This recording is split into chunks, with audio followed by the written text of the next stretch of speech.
Happy Tuesday.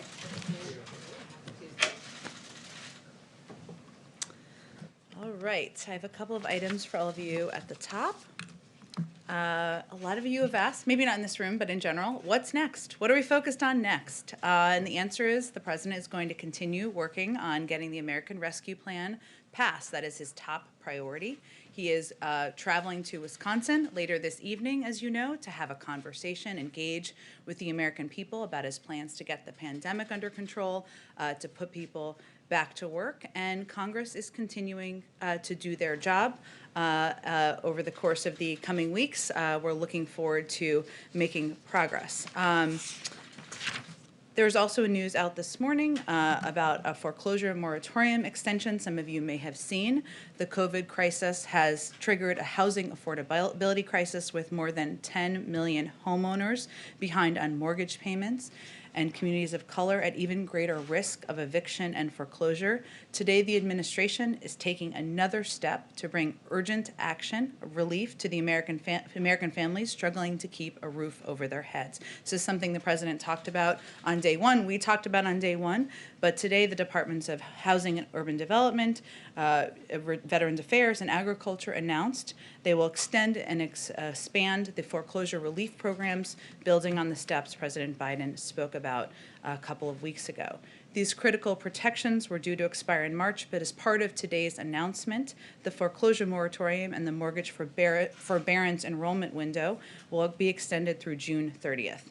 The administration will also provide up to 6 months of additional mortgage payments to forbearance for borrowers who entered forbearance on or before June 30th, 2020. These actions will bring needed relief to most of the 2.7 million homeowners currently in forbearance and extend forbearance options for nearly 11 million homeowners with government-backed mortgages across the country. It's critical, it remains critical, that Congress pass the American Rescue Plan to deliver more aid to struggling homeowners. As we speak, or maybe a little earlier, depending on when the call wrapped, Jeff Zients had a regular call with a number of governors, our COVID response coordinator, of course, providing them with key updates on our pandemic response, as well as hearing from them about the work they're doing on the ground. As a part of that call, he announced that we're increasing the vaccine supply to 13.5 million doses per week that will go out to states. This is a 57% increase from the amount states received when the president was inaugurated. So since then, obviously, we have announced a couple of increases over the course of time. We're also announcing that we're doubling the supply to our pharmacy program. When we announced that, we said it would be building over time. So today's announcement amounts to 2 million doses going to local pharmacies this week, and this program will expand access in neighborhoods across the country so that people can call and make an appointment and get their shot conveniently and quickly. Eventually, as supply increases, more than 40,000 pharmacy locations nationwide will be providing COVID-19 vaccines through this program. This is a critical part of our plan. Second to last item. Second to last, but certainly not least, we opened healthcare.gov as planned and as we had announced for a special enrollment period until May 15th to provide all Americans the opportunity to sign up for health insurance. They can go to healthcare.gov. Nearly 9 million Americans are eligible for free or subsidized health insurance. Finally, as you know, a brutal Arctic mass impacted the central United States this weekend, bringing freezing rain, sleet, and snow from Texas to the mid-Atlantic. On Saturday night, Texas Governor Greg Abbott requested a federal emergency declaration due to the severe weather storm. Homeland Security Advisor Dr. Liz Sherwood-Randall called Governor Abbott on Sunday to let him know that the president had immediately granted his request to help meet the state's mass care and shelter needs. Yesterday, Liz additionally called the other governors in the storm's path on behalf of the president, including Governor Ivey of Alabama, Governor John Bel Edwards of Louisiana, Governor Laura Kelly of Kansas, Governor Reeves of Mississippi, and Governor Kevin Stitt of Oklahoma. She expressed the president's strong commitment to ensuring that the federal government proactively does everything it can to support state and local officials in preparing for and responding to the events that impact our citizens. We will, of course, continue to monitor the storm's updates in the days ahead. With that, Zeke, go ahead. First, Jen, the president's schedule didn't have a whole lot of official events before he leaves this afternoon. Can you give us a sense of what he's been doing today? And then, does he plan to reach out to those specific governors from those affected states, Governor Abbott and others who have been affected by the storm? I expect, so let me take the second one first. The president has been kept abreast, as I noted, of the events and been provided updates, regular updates on the storm and the progress, and of course, the emergency declaration. I don't have any calls to read out, but I expect he will be involved personally, and if we have calls that he's making himself, we will provide that information to all of you. In terms of what he's spending his day doing, he's continuing to have meetings with his policy teams and experts about his plans to bring relief to the American people and public, he's remained focused on that today behind the scenes before he travels to Wisconsin for a town hall later this evening. And just on the vaccine announcement, is there any discussion of this winter weather affecting the vaccine distribution, and what steps is the federal government taking to ensure that there's no spoilage of those vaccines, which have to be kept in those very cold temperatures during shipping and through any delays? You're right that we monitor, obviously, weather, Mother Nature, and the weather can sometimes impact and requires contingency planning, which is something our team is quite focused on.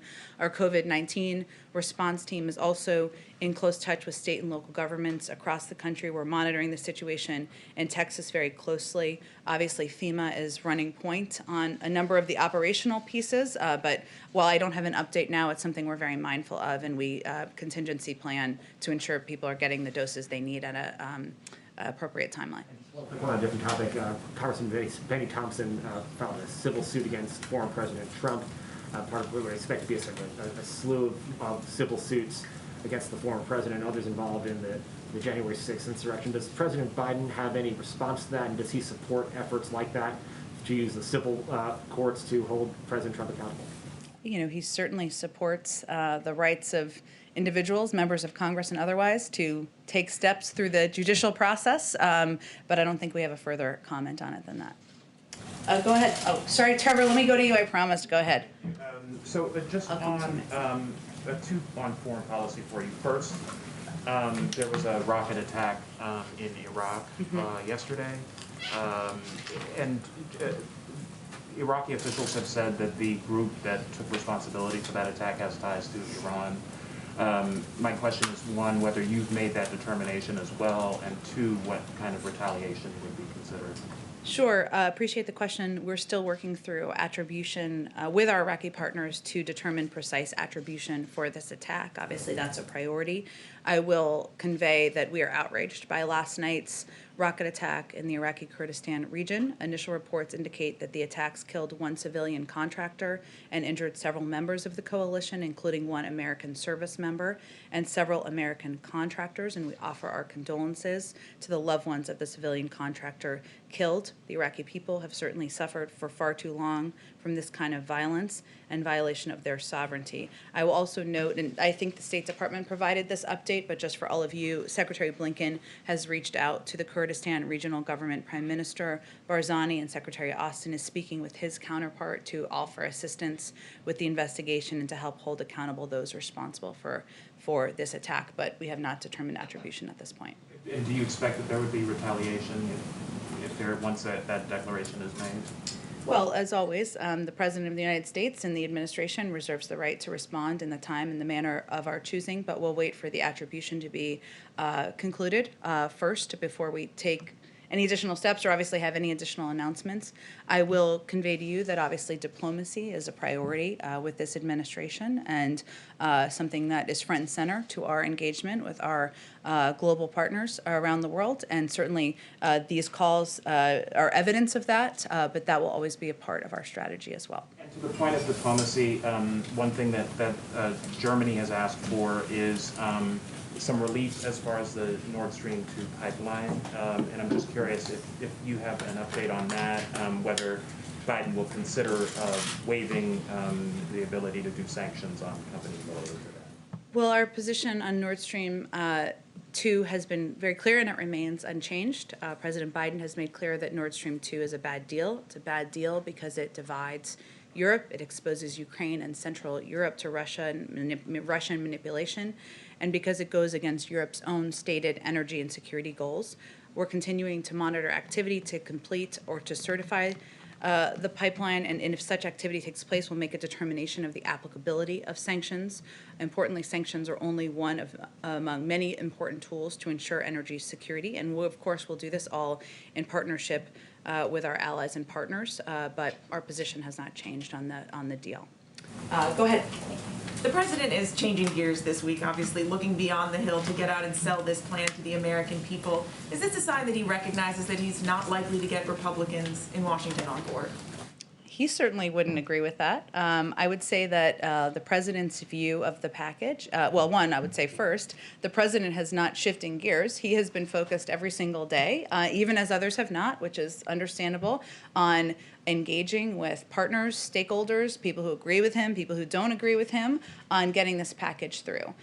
This is an opportunity, as you noted, to go out and have a conversation with the people of Wisconsin, people who agree with him, people who disagree with him. But if you look at the polls, they are very consistent. The vast majority of the American people like what they see in this package. And that should be an indication, or should be noted by members of Congress as they consider whether they're going to vote for it or not. So is he hoping then that these visits will help build pressure on members of Congress? No, his objective is really to make sure he is engaging directly with the people who are impacted by the pandemic, who are impacted by the economic downturn, who are worried about whether they're going to get a shot, who don't know where to get information, who are worried about whether they're going to be able to put food on the table. That's the focus of this trip. Obviously, Republicans in Congress will have to make their own choice about whether they support the final package. It's still working its way through Congress, but the vast majority of the public supports it, including the vast majority of most members' constituents, so it's really a question for them. And on another topic, would the president sign legislation to create a commission to investigate the January 6th attack? Well, I saw an announcement, I believe it was yesterday, if I'm remembering correctly, by Speaker Pelosi, or some comments, I should say. It's, of course, Congress's decision to form this commission, as we've talked about a bit in here, but it's certainly one the president would support. And President Biden has made clear his views on the tragic events of January 6th, including where responsibility for them lies. He backs efforts to shed additional light on the facts to ensure something like that never happens again. In addition to the recently announced desire to put together a commission or form a commission, we'll continue to work with Congress to identify measures that the federal government can take going forward to prevent violence we saw on January 6th. And as you know, probably, Mary, there's a number of hearings that are upcoming in the coming weeks, and we'll be cooperative with those, of course. What would you hope to learn through a commission? Because obviously we saw a very thorough airing of the events last week. Well, again, I don't think the tenets of the commission have been formed. That's up to Congress to do. We have a role to play in the federal government, of course, with ongoing investigations out of the Department of Justice, but he supports efforts to move forward with it, the desire to have one, certainly understanding and knowing how much the events on the 6th impacted members sitting on the Hill. Go ahead. Jen, thank you. The president, yourself, have frequently cited what you describe as the failures or the shortcomings of the Trump administration as it relates to their response to COVID. We're now nearly a month into this administration. Does the Biden administration now own the coronavirus response? Well, certainly the President of the United States owns the response to the COVID pandemic. That's why he is focused on it every single day. However, it's important for the American people to know what we inherited when the president came into office. And what he inherited was not enough supply, not enough vaccinators, not enough places for vaccinations to happen.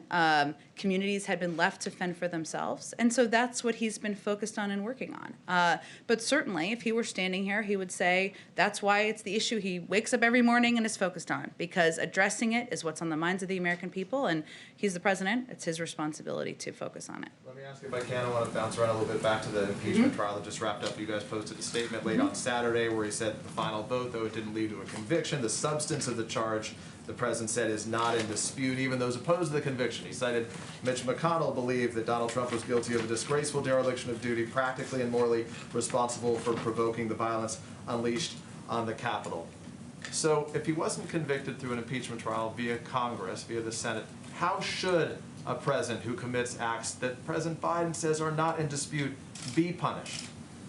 Well, I think obviously there was a process that worked its way through the Senate. That's why we put out a statement on Saturday evening. Does he support criminal prosecution? That will be up to the Department of Justice to determine. We're doing something new here, and there's going to be an independent Justice Department to determine what any path forward and any investigation would look like. Absent this president's actions, though, do you think, does something like this, does it seem, I mean, Mitch McConnell left that door open to criminal prosecution. Would actions like this, do they meet the bar for criminal prosecution? I am not going to speculate on criminal prosecution from the White House podium. The president is committed to having an independent Justice Department that will make their own decisions about the path forward. Let me ask you a last question if I can. It's housekeeping around here. TJ Ducklow, as we know, is no longer working for this White House. He was suspended for a week after comments that he made to a female journalist. The president, as you know, on Inauguration Day said, if you're ever working with me and I hear you treat another with disrespect, talk down to someone, I promise you I will fire you on the spot. No ifs, ands, or buts. He didn't fire TJ on the spot. He has since resigned. Has the president's position on talking down or disrespecting others changed? I think the president leads by example, and I try to do the same. And on Saturday, when we announced that TJ Ducklow had resigned his position, something we all agreed was the right path forward, I made clear that every day we're going to try to meet the standard set out by the president in treating others with dignity and respect, with civility, and with a value for others through our words and our actions. He's no longer employed here, and I think that speaks for itself. Go ahead. Jen, thank you. As you prepare to put out an immigration plan as soon as the end of this week, can you give us a little more information on the timing? And also, when it comes to the Dreamers, can you give us any specifics on whether a potential pathway to citizenship will be part of the plan for that particular group? Well, there certainly is part of the proposal that the president outlined and proposed on day one is an earned path to citizenship, right, for 11 million immigrants who are undocumented immigrants who are living in the country. He's also somebody who believes in the rights of the DACA recipients to be in the country. He was here during the, of course, Obama-Biden administration, of which he played a prominent role, important role, and supported that program. We've outlined the tenets of what we think the proposal should look like, which includes that, but also includes funding to address the root causes, includes investment in smart security, but Congress will have to work through what it looks like moving forward and what components will be included in here or what components could be dealt with separately. And how important will it be to this administration that this be one overarching, large, comprehensive package versus pieces of an immigration plan that are broken up and passed separately? I understand and I've read, I know there's different points of view and different views from prominent and important advocates on this particular issue, but we're going to let the bill be presented formally at some point soon. I'm not going to get ahead of that process, and certainly the president feels that all of these requirements that are in the bill, these components of the bill, are what makes it comprehensive. They all need to be addressed. That's why he proposed them together. And does the president plan to rescind these Trump-era restrictions on immigration and work visas that have dramatically limited immigration? They're set to expire at the end of March. Will he let those expire naturally, or will he rescind them before that? Let me talk to our Department of Homeland Security. It's likely a conversation that would happen in coordination with them. Obviously, the president's view is that the approach of the prior administration was immoral, but also ineffective in terms of addressing the many challenges of an outdated immigration system. But I don't have an update on those particular requirements. Question on Afghanistan: has the administration decided whether to further troop withdrawals below 2,500? And if the decision hasn't been made yet, when do you expect one? I don't have any update on that front or a timeline of when any additional decisions will be made. Do you feel that the previous administration withdrawing troops so quickly tied this administration's hands? I think the president is somebody who is not new to the global stage and certainly not new to the difficult decisions that need to be made around issues related to Afghanistan, issues related to the men and women who are serving, and our own national security. So he's making decisions through that prism, but I just don't have an update on what any timeline will look like. Go ahead. Thanks, Jen. First, on the vaccine, you were talking earlier about how the president wants to address the concerns of everyday Americans with vaccine and the pandemic. One way the White House Chief of Staff proposed doing that last month was creating a national clearinghouse for vaccine information that would either be available online or through a hotline. Can you update us on the progress of that? Is that close to being rolled out? I don't have any update for you, other than to convey that our team is always considering a range of options to make information more accessible, ensure more people, more of the American public know how they can get a vaccine, when they can get a vaccine, where they can go to get a vaccine. That's part of the reason the president is, of course, traveling to Wisconsin, but I don't have any update for you on a clearinghouse or a website. It sounds like that's only still under consideration. Is that something that's really not in the works at the moment? There are a range of options under consideration, and their focus is on taking the steps that are the most effective and efficient and prioritizing those in the order through which they would help the American people. And then on the situation in Texas, beyond disaster relief, is the administration considering any actions to address not only Texas's power grid, but the power grid in the central United States that seem to really struggle with the winter weather, in addition to some other issues? I know Texas is not really part of the national power grid. Is the administration looking at that situation and considering any kind of actions in the short term to address it? Well, I think our focus right now is ensuring that the millions of people across Texas who are impacted by the storm get the relief they need. Obviously, that's why the president and his Homeland Security advisor took very quick action over the weekend. Clearly, as there are investments in the future, in energy forms of energy, I should say, across the country, they'll need to plan for inclement weather, but I think that's a discussion and conversation. So a little bit down the road.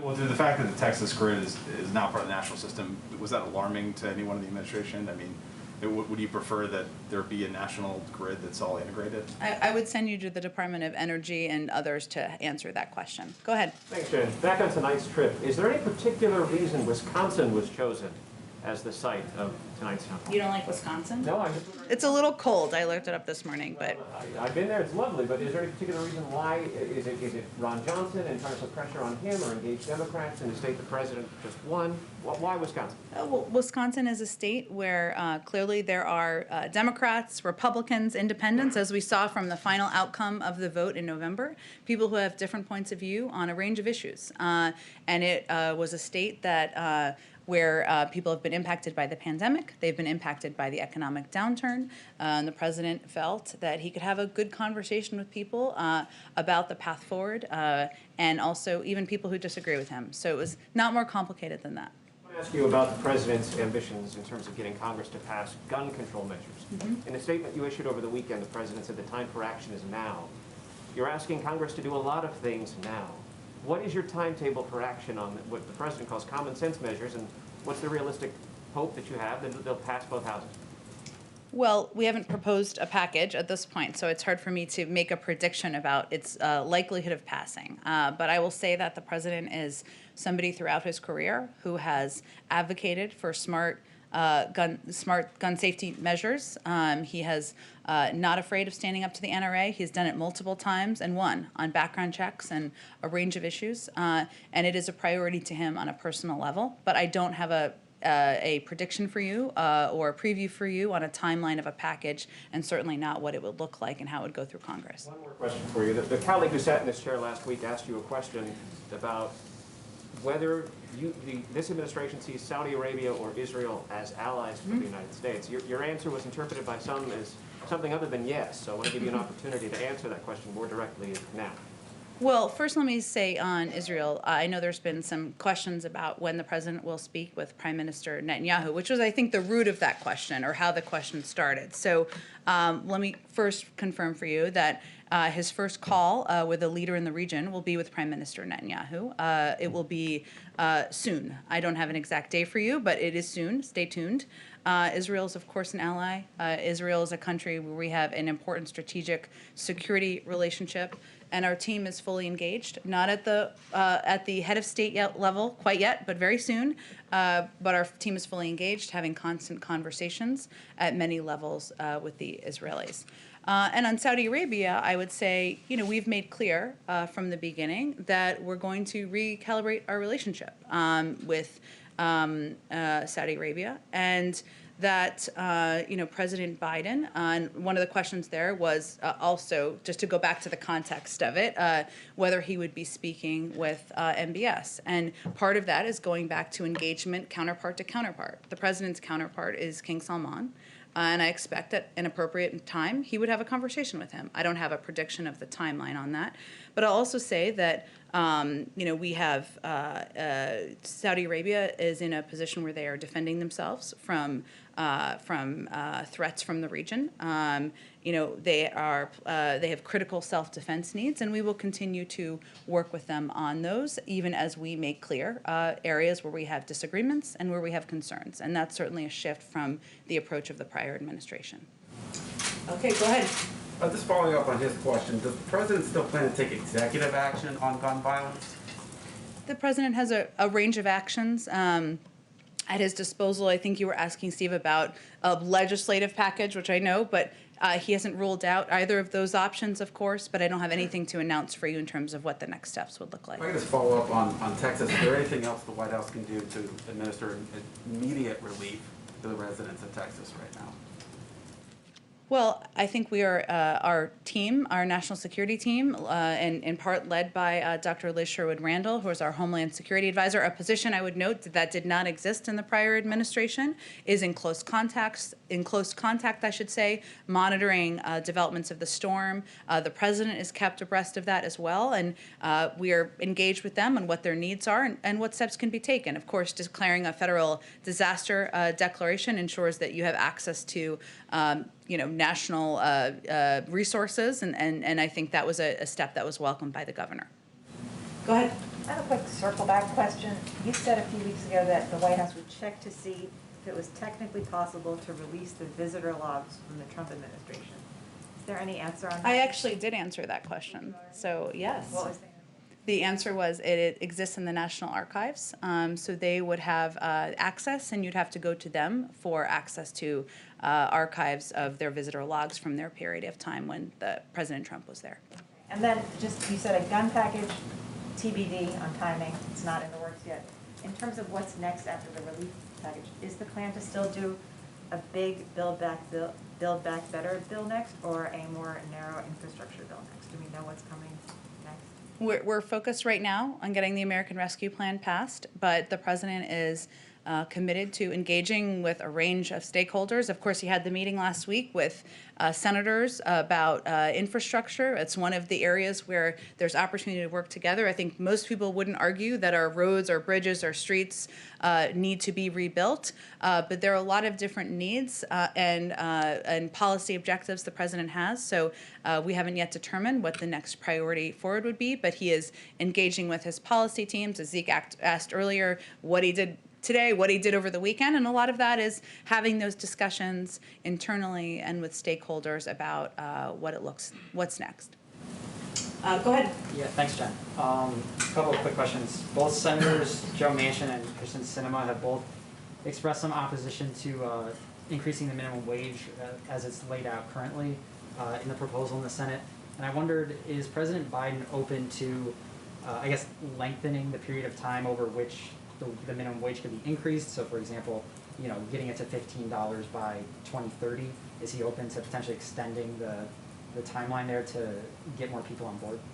Well, we'll let the process play out through the Senate, through the House first, and through the Senate as they're negotiating what the final components will look like in a package.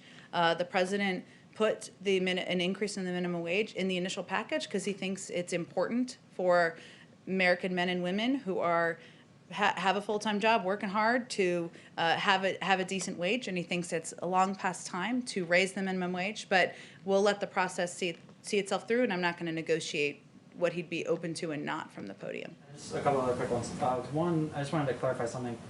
Prime Minister Trudeau's office, after his call with President Biden in January, he said that they had agreed to meet in February, and I just want to see if you clarify, do they plan to meet in person, or was that just, the phrasing was off and they planned to have another call. I was just curious. If You can meet over video, as we all know. I don't have any timeline of a meeting to convey or to confirm for you, though I would anticipate for all of you that it will be a couple of months before their president has an in-person or invites a foreign leader to meet in person here at the White House. And the last thing, spring training for baseball starts this month, and I wondered. So my husband tells me. Has the White House or the Biden administration been in touch with Major League Baseball to give recommendations about safety protocols, about whether it's safe to have the season at this point? I'm happy to check with our COVID team and see if they've had any conversations. Obviously, this is not the first season during the pandemic, but I will check and see if there's any role we have to play here. Go ahead in the back. Thank you, Jen. With the President Trump's impeachment behind us, do you believe an impediment has been removed in terms of passing the COVID Relief Act? I mean, was that a distraction for anyone on the Hill or in the White House? It certainly wasn't for us. And members of Congress on the Hill continue to do their job in having conversations at the committee level. It was obviously an important week in our nation's history. The president we put out a statement from the president on Saturday, and we understand why there was a focus on it from, of course, the media and also from many in the public. But we have said from the beginning that the president would remain laser focused on getting the American Rescue Plan passed. That's exactly what he did last week and what he'll continue to do this week, and we are pleased with the urgency we've seen from members of Congress as well. Go ahead. Jen, does the president still plan to address Congress this month, as he has said he expects to? And do you have any information for us about the timing? We don't know where the February 23rd date came from. It's a great mystery. I've not Nancy Drewed that one out yet, but it was never planned to be in February, and we don't have a date for a joint session at this point. Certainly the president looks forward to addressing the public. We remain in touch with leaders in Congress about a timeline and a format and what that would look like. Obviously, it won't look like it has looked like in the past, that many of you have covered and I've attended, where you all sit on the floor of Congress and the president gives a speech because of COVID. But we're not behind any timeline because that date was never accurate. And then one more on immigration. There's a federal judge in Texas who could soon decide the fate of the DACA program for Dreamers. If he moves to kill that program before Congress addresses the issue, what is the administration prepared to do to shield this population from deportation? Well, the DACA program is important to the president. It is a program that he has long been committed to protecting and preserving and taking every step he can to do exactly that. I'm not going to get ahead of a judge's ruling in Texas, but we will certainly watch closely, and if there's more to say after that, we will share it. Go ahead. Jen, Mitch McConnell said on the Republican opposition to COVID relief, he said this is going to help unify their party. He said, I don't think many Republicans are going to be up for many things that are coming out of this administration. You remember what Mitch McConnell said in 2010 about the about the Obama administration then. He said the single most important thing we want to achieve is for President Obama to be a one-term president. So I guess my question is, what lessons were learned from then? And given McConnell doesn't see any political incentive to work with Democrats, can you work with someone who isn't motivated to work with you? Well, the president has known Senator McConnell for some time, and he's spoken with him a number of times, and he's certainly hopeful that they can find a way to work together in addressing the challenges facing the American people. But I don't know if it's about lessons for us as much as, the country's looking. Well, here's the thing, though. The country is looking for action. I mean, the country is looking for progress, for solutions on COVID, on the economy. The package that the president has proposed has the support of almost 3/4 of the public in most polls. So I'm not sure what numbers Senator McConnell is looking at, but the American people have been clear what they're looking for. And if they make a decision, Republicans in Congress, Senator McConnell, to vote against the will of their constituents, I would suggest you ask them why that's smart politically for them to do. Go ahead in the back. Good afternoon. Owen Jensen, EWTN Global Catholic Network.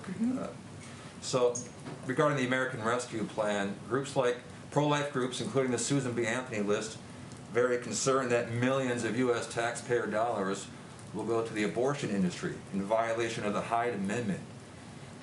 We know where President Biden stands on the Hyde Amendment, but that being said, can this administration right now guarantee, if the American Rescue Plan is passed, that no taxpayer dollars will go to the abortion industry? Which component of the American Rescue Plan are you referring to? I'll pull it up right here. A $50 million funding increase for the Title X program, $750 million for global health activities, and billions in funding for community health centers without applying the Hyde Amendment. Well, the president's view on the Hyde Amendment is well known, as you have stated in your question. He also believes that community health centers are a key part of addressing the pandemic, of ensuring that people in communities have access to vaccines, have access to treatment and information about making sure they're healthy and their loved ones are healthy. So that remains a priority to the president. He's shared his view on the Hyde Amendment. I don't think I have anything new for you. To follow up on that, can he guarantee Americans who don't want their tax dollars, pro-life Americans who don't want their tax dollars, funding abortion? Can the administration guarantee those tax dollars won't go to the abortion industry? I think, Owen, as I've just noted, 3/4 of the public supports the components of the package, wants to see the pandemic get under control, wants to see people put back to work, vaccines and arms. So I think that answers your question. Okay, we're going to move on. Go ahead in the back. In a couple of days, the president will address the Munich Security Conference. And I think one point the Europeans would like to better understand it, what he means with foreign policy for the middle class. Does it mean to uphold Donald Trump's tariffs, like in the case of aluminum from the UAE?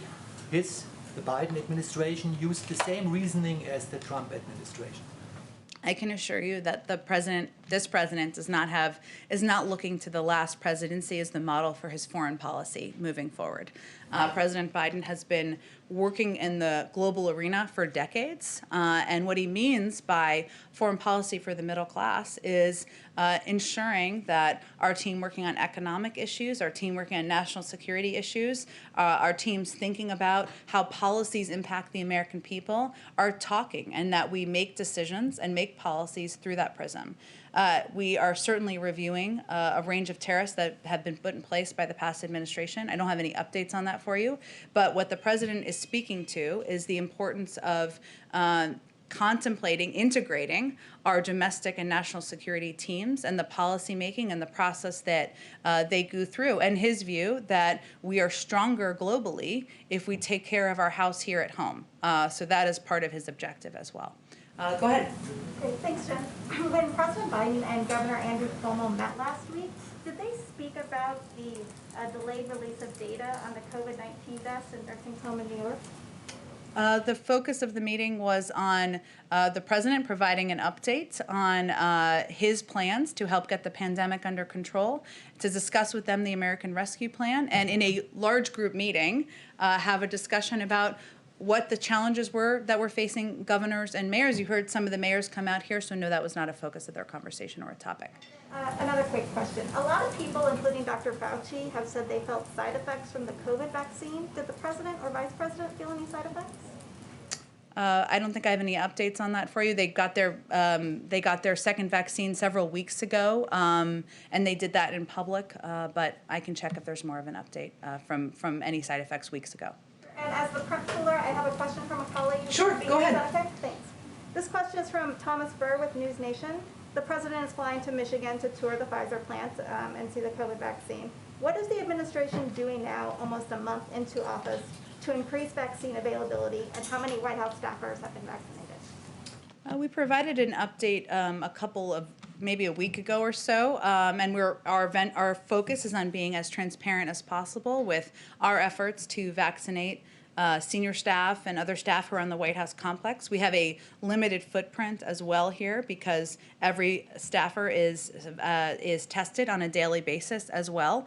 I think we said the objective was to have hundreds vaccinated by the end of February. I can double check if that's the latest update on that particular front. What was your other question? And then what is the administration doing now to increase vaccine availability?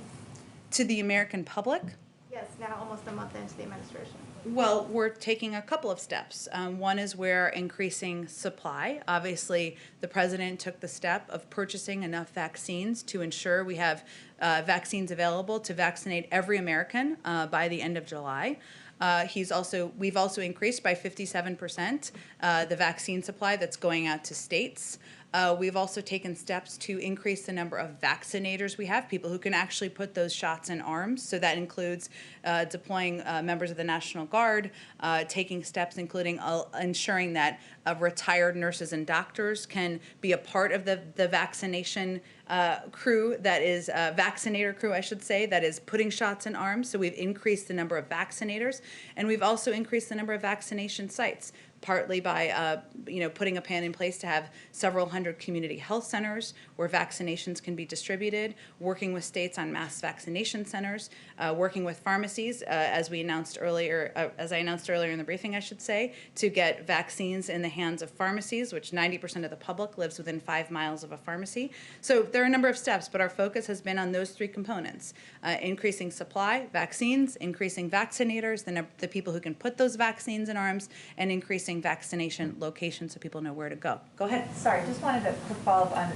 the President's appearance before a joint session of Congress. In his primetime address last month in January, reading from prepared remarks, he said, "Next month, in my first appearance before a joint session, I will lay out my Build Back Better plan."